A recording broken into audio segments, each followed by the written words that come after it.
नमस्कार, मैं हूं प्रभु चावला। सीधी बात में आज बारी है राम जेठमलानी की। पेशे से वकील और आदतन राजनीतिक राम जेठमलानी आजकल राष्ट्रपति बनने के चक्कर में हैं। नामी अपराधियों के मुकदमे लड़ना और जिंदगी को बेहतर बनाने की हर चीज की चाह रखना राम जेठमलानी की पहचान है। 79 साल के जेठमलानी से उनकी बाकी तमन्नाओं और राजनीतिक इच्छाओं पर आइए करते हैं सीधी बात। राम जेठमलानी जी, आपका स्टूडियो में स्वागत है। आप इतने बड़े वकील रह चुके हैं, लोकसभा के भी मेंबर रहे, राज्यसभा के भी मेंबर रहे, इतना नाम किया, इतना काम किया, तो राष्ट्रपति बनने की क्यों तमन्ना है आपकी? देखो, ये मेरी तमन्ना नहीं है। ये मिशन है आपका? ये मेरा एक मिशन है। तमन्ना उसको कहते हैं जिसमें डिजायर हो, कुछ स्वार्थ होता है। कोई स्वार्थ का इसमें सवाल ही नहीं है। मेरे को ईश्वर ने सब कुछ दिया है। फैमिली है, सक्सेसफुल चिल्ड्रेन है, पैसा है, और प्रोफेशन में जितनी मेरी इज्जत है सबको मालूम है। मगर मैं लॉ मिनिस्टर बना, उसमें भी जितनी मैं सेवा करना चाहता था वो भी नहीं हो पाई। इंटरप्शन हुआ। पैसे कम मिले ना उन दिनों में? आपने पैसे तो नहीं कमाए उन दिनों में, लॉ मिनिस्ट्री में काम? कोई भी नहीं। Law ministry, everybody knows that I was spending money from my own pocket, my अपने घर से खर्चा हो रहा था, वहां से रिस्पॉन्सिबिलिटी था। और सो ये तमन्ना की बात नहीं है। मैं समझता हूं कि I will be a good president. This is all that I can say. नहीं, आप अपने आप को अच्छा है राष्ट्रपति समझते हैं? ये बराबर। देखो, ये थोड़ा इसमें थोड़ी वल्गैरिटी है, फायश होना पड़ता है डेमोक्रेसी में। If you want to go to people and ask them to vote for you, first of all you must have अपनी असेसमेंट होना चाहिए। तो मेरी असेसमेंट ये है कि जो भी मैं आजकल देख रहा हूँ, जो कैंडिडेट आपके जिनके नाम सुन रहा हूँ, उसके मुकाबले में आपको लगता है कि आप बेहतर सेवा कर सकते हैं? मैं बेहतर हूँ। और मैं ये भी जानता हूँ, और मैं समझता हूँ कि बीजेपी की लीडरशिप भी ये जानती है कि मेरा समर्थन करने से सिखों को खुशी होगी, बैकवर्ड क्लासेस को खुशी होगी, मुसलमानों को खुशी होगी। क्योंकि आपने इन सब का समर्थन किया किसी न किसी एक टाइम पर। सब है। और कंसिस्टेंसी। मैं अपने प्रिंसिपल्स से कभी भी दूर नहीं गया, कभी छोड़ा नहीं मैंने प्रिंसिपल्स को। मैंने प्रिंसिपल्स के वजह से पार्टी छोड़नी पड़ी, पार्टी से रस्टिकेट हुआ, मगर मेरी जो ख्यालात है वो आप 10 बरस 20 बरस पहले देखें, आज से मिलेगी। पर आपका तो ऑब्जेक्टिव, आपका मिशन, जो कंसिस्टेंसी यही रही है ना कि इतने बड़े क्रिमिनल हैं, चाहे वो बेंस सिंह हो चाहे कोई और है, उनको आपने बचाया कानून के शिकंजे से। देखो, ये आपकी हमारी जो लीगल सिस्टम, जिसको आप एडवर्सरियल सिस्टम कहते हैं, उनका ये मूल मंत्र ये है कि वकील को कोई अधिकार नहीं किसी असील को कहे कि मैं तुम्हारी वकालत नहीं करूंगा क्योंकि तुम बदमाश हो या पब्लिक तुमको बदमाश समझती है।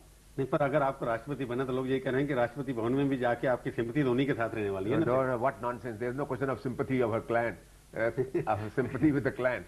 Only money. You know that 90% of my work is free work.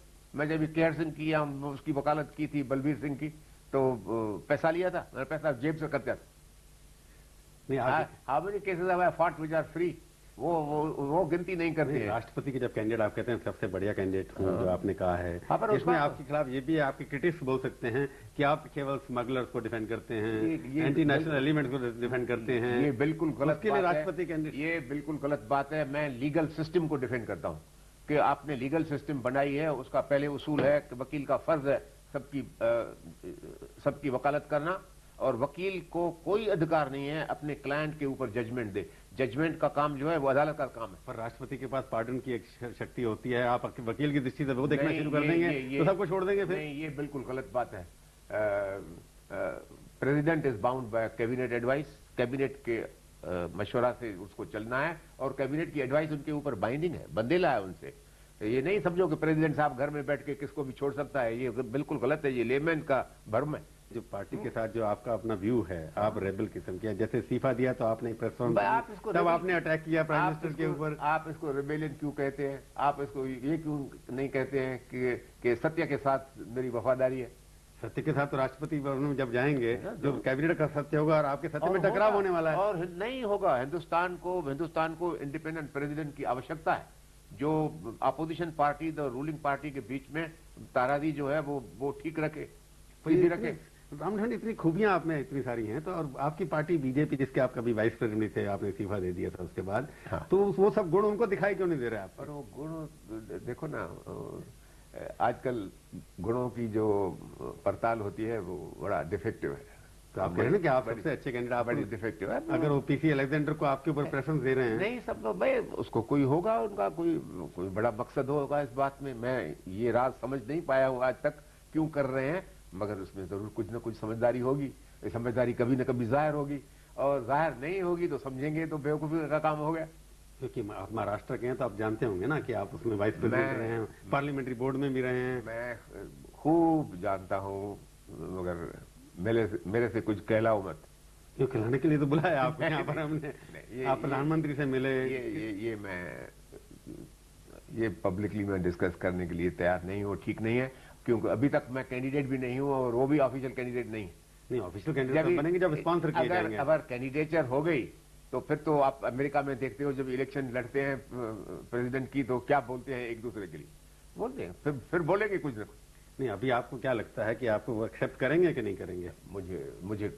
मुझे कोई खास बड़ी उम्मीद नहीं है इनमें। आप प्रधानमंत्री को मिले थे तो उन्होंने क्या कहा फिर आपको? नहीं, प्रधानमंत्री से मैं इसी बारे में कभी नहीं मिला हूं, मगर प्रधानमंत्री को मैंने एक मर्तबा जरूर कहा था, और मैंने पार्टी के प्रेसिडेंट को कहा था, पार्टी के प्रेसिडेंट से मिला था मैं, उनको मैंने कहा था, और उन्होंने जाके प्राइम मिनिस्टर को बताया था, मगर प्राइम मिनिस्टर ने उनको कहा था कि अभी हम फैसला नहीं करेंगे, ये गुजरात का मामला खत्म होने दो, फिर अभी अटल जी भी बाहर जा रहे हैं, और प्रेसिडेंट साहब भी कहीं बाहर जा रहे हैं, और आप भी बाहर जा रहे हैं। मैं भी बाहर जा रहा हूं। आपको लगता है कि प्रेसिडेंट जो अगर आप बनेंगे तो क्या फर्क क्या पड़ जाएगा? अभी तो जो आप तो कैबिनेट से बाउंड हैं, कोई भी रबड़ स्टैम्प भी बन सकता है। पहले तो राष्ट्रपति भवन में एक सेहत जिसकी ठीक है वो आदमी बैठेगा। पहले एक दिन मेरे से पूछा किसने कि पहली बात क्या करोगे राष्ट्रपति भवन में, मैंने बोला कि बैडमिंटन कोर्ट बनाऊंगा पहले, उसके अलावा जो बाकी काम है उसका क्या होगा? सब काम ठीक करूंगा कि क्या है इसमें। और जितना कॉन्स्टिट्यूशन को मैं जानता हूं या कानून को मैं जानता हूं, मैं नहीं समझता हूं और कोई आदमी मिलेगा इनको। नहीं, आपने कहा ना कि राष्ट्रपति भवन में जाने के लिए आप सबसे अच्छे कैंडिडेट हैं, क्योंकि आपकी कंसिस्टेंसी एक ही है कि आपने अभी तक ऐसे लोगों को डिफेंड किया जो कोई और डिफेंड करता नहीं है। But do you know that I have prosecuted the corrupt people also and got them out of office? वो आप नहीं सुनते हैं ना बातें। सबसे ज्यादा तो अपराधी तो आप ही ने छुड़वाए ना। किसने चलाया था अंतुले के ऊपर के? उसके बाद किसने राजीव के खिलाफ शुरू किया था पूरा तहरीक, जिसने उसको बहुत कमजोर कर दिया राजनीति में? आपने 400 सवाल पूछे राजीव से बोफोर्स के ऊपर, उसमें हिंदुजात के ऊपर भी एक सवाल था। हाँ, हिंदुजात के ऊपर भी बहुत सवाल थे उस वक्त। हिंदुजात के ऊपर सवाल पीछे आए जब हिंदू ने छापा, ने कुछ डॉक्यूमेंट पब्लिश किया। पहले मैंने अभी लेटेस्ट मूव आपका है कि आप उनकी सपोर्ट में हूँ। क्यों मुझे पूछो? अच्छा है, कंसिस्टेंट है आप। अच्छा है जो सवाल पूछते हैं मेरे से। मैं पुलिस इंक्वायरी नहीं करे केस में, इन्वेस्टिगेशन नहीं करे, और पॉलिटिकल रीजंस के, पॉलिटिकल प्रेशर के अंदर आकर ये गलत बात है उसका मैं विरोध करता हूं, और विरोध किया मैंने। मगर इंक्वायरी करने के बाद अगर आपको सबूत कोई नहीं मिलता है किसके खिलाफ, तो बेगुनाह इंसान को आप फंसा नहीं सकते, और बेगुनाह का बचाव करना मेरा फर्ज है।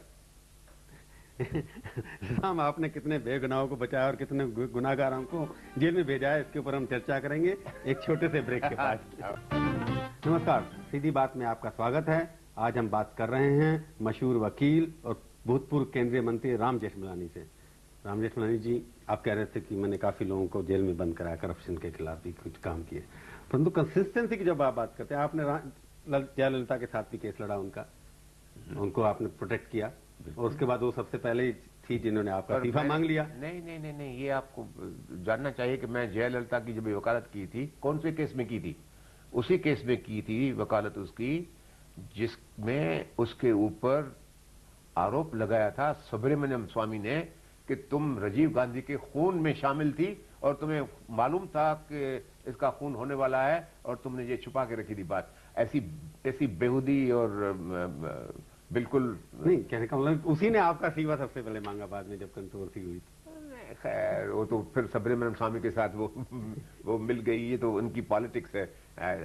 I do my professional duty, I did my professional duty. मैंने सुब्रमण्यम स्वामी की जो क्रॉस एग्जामिनेशन हुई, उसके बाद जज ने, कमीशन ऑफ इंक्वायरी का जज था, कौन था, जस्टिस जैन, उन्होंने अपने ऑर्डर में लिखा कि mister Subramanian Swamy has failed miserably in cross examination, he has not been able to answer questions and I am satisfied that he is not there to assist the truth. Ram, पर आपको लगता नहीं कई बार आपके क्रिटिक कहते हैं कि आप कब राजनीति करते हैं, कब वकालत करते हैं, कभी क्या कंफ्यूजन हो जाता है कि राजनीति जब भी मैं मिनिस्टर नहीं हूं तो अपना कुछ पेट का भी तो कुछ तो पालन करना है, मेरे ऊपर भी बड़ी जिम्मेवारी है। अच्छा, जिम्मेवारी है तो आपको इतने पैसे अभी भी चाहिए कि आपको पेट का पालन करना है। ठीक है, ऐसा अगर मैं ये फैसला करूं कि मेरे बच्चों के लिए कुछ भी नहीं, आपने अनाउंस किया था एक बार 75 वर्ष में कि मैं फिर दोबारा प्रैक्टिस नहीं करूंगा। तो मेरी प्रैक्टिस जो है वो 90% प्रैक्टिस मेरा फ्री प्रैक्टिस है। वो जो मैं फ्री, बाकी 10% वालों से वसूल कर लेते हैं। 10% वसूल कर देता हूँ। जो क्यों नहीं, मैं शाहूकार आदमी से क्यों नहीं लूं पैसा? जो बड़े पूंजीदार है, क्यों नहीं क्यों छोड़ दूं उसको? नहीं, आप ये जो आपकी इमेज है कि आप बड़े बड़े जो स्मगलर्स हैं या इसी तरह के लोगों को, बड़े स्मगलर का मैंने मेहता का केस भी आपने लिया। देखो, मैं स्मगलर की वकालत जो आप करते थे, मैं स्मगलर का केस कम से कम मेरे को आज 15 बरस हुआ है, मैंने एक स्मगलर का केस नहीं चलाया। मगर ये मेरे जो क्रिटिक्स हैं वो पुरानी बातें लेके आते हैं और करते हैं। ठीक है, मैं वकालत किया हूं बराबर, वकील का पेशा है, वकील का धर्म है। नहीं, आप किस तरह के केस लेते हैं अब आप? अभी देखो, मेरे बार काउंसिल का बनाया हुआ रूल है, क्योंकि आप जुडिशरी से भी लड़ते हैं ना, आप चीफ जस्टिस से लड़ पड़े। आज चीफ जस्टिस से लड़ पड़ा, मैं कोई जुडिशियल काम के लिए नहीं, उसके एडमिनिस्ट्रेटिव जो ट्रेसपास कर रहा था एग्जीक्यूटिव के फंक्शंस में। नहीं, आपने वो उनकी एज के ऊपर क्वेश्चन उठा लिया। अरे एज के क्वेश्चन मेरे आज तक नहीं प्रूव हुआ। एज के आज के कैसे प्रूव होगा जब भी कोई जांच करने के लिए तैयार नहीं है? जांच करने के लिए गए थे, आपकी सरकार है वो तो। जांच के लिए मेरी सरकार तो आपको मालूम है ना किसकी सरकार है? उसकी सरकार के साथ तो अरुण जेटली तो आपके चेले थे। इसके ऊपर मेरा भी चेला है, मगर वो तो आनंद साहब का भी तो चेला निकला ना। नहीं, फिर आपकी बातों पर विश्वास कम हुआ ना उनको। There is no question of विश्वास। मैंने क्या कहा था? मैंने कहा था कि ये देखो, बार काउंसिल ऑफ इंग्लैंड ने कागज भेजा है, इसमें ये एज लिखी हुई है। कैसे उन्होंने मिस्टेक की वो तुम जानो। राम, आपको लगता नहीं इमोशनल ज्यादा है? आप जॉर्ज फर्नांडिस आपके दोस्त, अब उसी के खिलाफ शंकर शर्मा को लेके आप खड़े हो गए वहां पर कोर्ट के अंदर। Not correct. जब भी जॉर्ज, आपने चिट्ठी लिख दी उनको, जब भी जॉर्ज और जया मेरे पास आए थे तभी मैंने इनको कहा था, देखो मैंने पब्लिकली, मैं समझता हूं तो आप थे उसी टेलीविजन इंटरव्यू में, जब भी मैंने कहा था इसको तरुण तेजपाल को कि अगर तुम्हारे ऊपर कोई भी इसके ऊपर कार्रवाई होगी तो मैं तुम्हारी वकालत करूंगा। और जब जॉर्ज और जया मेरे पास आए थे, मैंने उनको कहा था कि देखो, if you don't attack the Tehelka, I am prepare to defend your role, because the Tehelka according to me on the contrary brings out George is good character. पर आपने उसके बाद भी जाके शंकर शर्मा को डिफेंड किया ना। और शंकर शर्मा को क्यों नहीं डिफेंड करूं? शंकर शर्मा के ऊपर इन्होंने तोहमत रखा है कि टेलका पूरी बनी इसके वजह से है कि स्टॉक मार्केट गिरे और स्टॉक मार्केट के गिरने से वो अपना कुछ मुनाफा ले ले। इसमें प्रॉब्लम ना, एक तरफ पॉलिटिकल आपका इंटरेस्ट, दूसरी तरफ financial interest. There is no question of political and financial interest. My first interest is to defend an innocent man, and according to me Shankar Sharma is an innocent man and the government is wrong and therefore I will defend him against the government. Shankar Sharma ने कोई गलती नहीं की आपको लगता है? कोई गलती नहीं की, कोई भी गलती नहीं की, not at all, everything is जुड़तू। बेअन Singh ने भी कुछ नहीं किया था जिसको आपने, उनको केहर सिंह ने जिसको आपने डिफेंड किया था। केहर सिंह को मैंने डिफेंड किया था, दो आदमी को डिफेंड किया था मैंने, केहर सिंह और बलबीर सिंह को छोड़ा सरकार, सुप्रीम कोर्ट ने कहा कि इसके खिलाफ जो झूठा केस है। इस तरह के लोगों ने कुछ नहीं किया था ना, आपको लगता था ना? हर्षद मेहता को भी आपने किया। केहर सिंह वाज इनोसेंट, तो उसको तो कन्विक्शन हुआ ना? उसको कन्विक्शन हुआ सुप्रीम कोर्ट का। आप जुडिशियल के वर्डिक्ट को क्वेश्चन कर रहे हैं। But supreme court also makes mistakes, this human justice, according to me they made a mistake and after that when I fought with the president about his mercy petition and all that, Ram Jethmalani ji आपका सारे हिंदुस्तान की public ये मानती थी कि ये इंसान भी बेगुनाह है। Million petitions went to the president कि इसको माफ करो। आप तो एडवोकेट, अगर कोर्ट किसी को सजा दे, हाईएस्ट कोर्ट, उसको आप इनोसेंट मांगेंगे, अगर राष्ट्रपति भवन में भेज दिया तो आप उसको इनोसेंट मान के छोड़ देंगे? आपको मालूम है कि सुप्रीम कोर्ट ने क्या कहा जब भी वेंकटराम था प्रेसिडेंट उन दिनों में, उन्होंने डिसमिस कर दिया एप्लीकेशन उसकी मर्सी की, कहा कि क्योंकि supreme court has found you guilty, I am not going to consider your mercy petition. मैं वो ऑर्डर सुप्रीम कोर्ट में लेके गया और सुप्रीम कोर्ट ने वो ऑर्डर को गलत ठहराया। सुप्रीम कोर्ट ने कहा कि प्रेसिडेंशियल पार्डन का जो पावर है वो इसके लिए क्रिएट किया गया है कि highest court of the country can go wrong, human justice can be wrong, and therefore you have got an additional remedy to correct judicial injustice. और सुप्रीम कोर्ट ने कहा कि irrespective of our decision you apply your own mind to it. इसका मतलब हरियाणा के अंदर आपने सुना होगा चौटाला की सरकार जितने भी कन्विक्टेड लोग हैं, मर्डर्स हैं, उनको सब माफ कर रहे हैं, तो उसको आप ठीक मानते हैं? अरे नहीं, मैं ठीक नहीं मानता। ये प्रभु ये कि क्या बात है, every case depends on its own merits. You can't pass a general amnesty order, but some people were innocent और एंड सम इनोसेंट। अगर मैं मान लूं इस बात को, have you not read books about conviction of innocent people? हो सकता है, हमने वो किताब नहीं पढ़ी जो आपने पढ़ी है, पर did you not read those IRA people who were convicted by the court in England, and after 7 years the House of Lords ultimately said that these people were innocent and they have been given compensation? They were IRA terrorists. नहीं, you are not, अभी जो आप हैं वकील नहीं है, politician भी हैं और राष्ट्रपति के एक अच्छे खासे उम्मीदवार भी हैं। पर राष्ट्रपति में उसमें अगर आप राष्ट्रपति भवन में मैं जाके किसकी वकालत करूंगा क्या? उधर तो फिर मेरे को जो कॉन्स्टिट्यूशनल आपने कहा लॉन टेनिस कोर्ट खोल खेलेंगे, आप कुछ और करेंगे? मेरे को सेहत का अपना ख्याल रखना है और सारी दुनिया को ये क्यों तस्वीर बताते हो हिंदुस्तान की, हिंदुस्तान में सर्व बीमार इंसान रहते हैं। नहीं, एक बात और आपके बारे में कही जाती है कि आपको शराब, कबाब और शबाब सब चीजें पसंद है। ये देखो, you believe in good life? मैं I believe in good life, I believe in good life for others. जो अपनी लाइफ एंजॉय नहीं करते हैं वो दूसरों को भी एंजॉय करने नहीं देते हैं कभी भी। पर एक बात बताइए कि अगर आप राष्ट्रपति भवन में जाएंगे तो आपने जैसे कहा कि लॉन टेनिस खोलेंगे, तो ये बाकी चीजें भी तो आप ओपन करेंगे ना? जो काहे को, what is the question of opening? Is the president of India required not to have a drink in his house? But what nonsense is this? I mean, you people have some very funny notions of what a president should be like. Didn't Nehru drink? Didn't Maulana Azad drink? Didn't Zakir Hussain drink?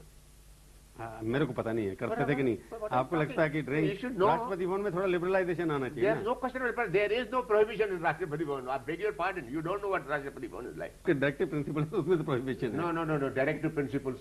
ऐसा कोई नहीं principal है कि individuals should not drink. That doesn't mean that a 78. राष्ट्रपति देश का सबसे बड़ा कॉन्स्टिट्यूशनल प्रोटेक्शन करने वाला। I beg your pardon. That's not correct. What is right throughout the world can't be wrong in India. आप लीगल हैं, राष्ट्रपति भवन में जब जाएंगे तो आप जैसा जो इंडिपेंडेंट माइंड है, I can tell you that I will still enjoy my drink in the evening. So you will continue. Rashtrapati Bhavan में अगर पहुंच गए, of course, राष्ट्रपति भवन में there is no prohibition and previous presidents have been having their drink.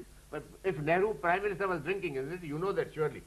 नहीं, राष्ट्रपति भवन में जो आप बात कर रहे हैं बार-बार, तो इसमें तो और भी काफी, क्योंकि एक राज की, ये राज मीन्स ब्रिटिश राज का एक सिंबल है, उसमें बाकी भी चेंजेस लगता है जो एक्सेप्ट कैसे होंगे? आप तो एक एस्टेब्लिश कन्वेंशन के खिलाफ है ना? No, तो आप पब्लिक में सर्व नहीं करेंगे मतलब आप? I am sorry, there is no convention that the president of India should not have a drink in the evening. और serve others also? Of course he should serve others also if there's a but in big public functions you can't do. That's the policy of the government because of the directive principle. पर आपको लगता है ये है कि राष्ट्रपति भवन जो है इस वक्त कंट्रोल में है सरकार के? आप you think that Rashtrapati Bhavan is like some गौशाला or what? नहीं, Rashtrapati Bhavan is a residence and an official residence of the president of India. तुम उसको बॉक्सिंग president of India गौशाला नहीं है तो आपके जमाने में आकर क्या बॉक्सिंग रिंग बनने वाला है क्या? ये what I'm talking about the boxing ring, there should be a very decent place where a president of India who is a symbol of the country's sovereignty sits and talks to his cabinet, receives their advice, gives them advice. That's the role of the president. शुरू में कहा था कि राष्ट्रपति कम से कम fit होना चाहिए, medically fit होना चाहिए। Of course he should be fit. आपको क्या लगता है कि उसमें क्या क्वालिफिकेशन होनी चाहिए? उसकी एज बार होना चाहिए कि नहीं? It's a very well-known truth that you can't have a sound mind unless you have a sound body. तो अभी तो जो राष्ट्रपति के कैंडिडेट रहे हैं, जो रहे हैं, उनके साउंड बॉडी नहीं थी। वो आप अनुमान निकालिए, मैं उनके बारे में कुछ कहने के लिए तैयार नहीं हूँ। आप मालूम होना चाहिए, but I am prepared to say that a sick person can't think right. नहीं, आपको लगता है कि अभी जितने भी कैंडिडेट सबके सिक के बॉडी उनकी? I don't say. I am making no such judgment. ये आप जर्नलिस्ट हैं, इन्वेस्टिगेटिव जर्नलिस्ट, आप निकालिए। तो आपको लगता नहीं है कि कोई इसमें से you are fitter than others? Of course. Mentally and physically. Looking around, educationally, mentally, intellectually, from every point. Ramchandra ji, आप स्टूडियो में आए, अब राष्ट्रपति बनेंगे कि नहीं बनेंगे तो समय ही बताएगा। तब तक आप हमारे स्टूडियो में आए, उसके लिए बहुत बहुत धन्यवाद। तो ये थी आज की मुलाकात। अगले हफ्ते आज ही के दिन फिर आएगी एक बारी एक और हस्ती की, जिससे हम करेंगे सीधी बात। इंतजार कीजिए तब तक और देखते रहिए आज तक।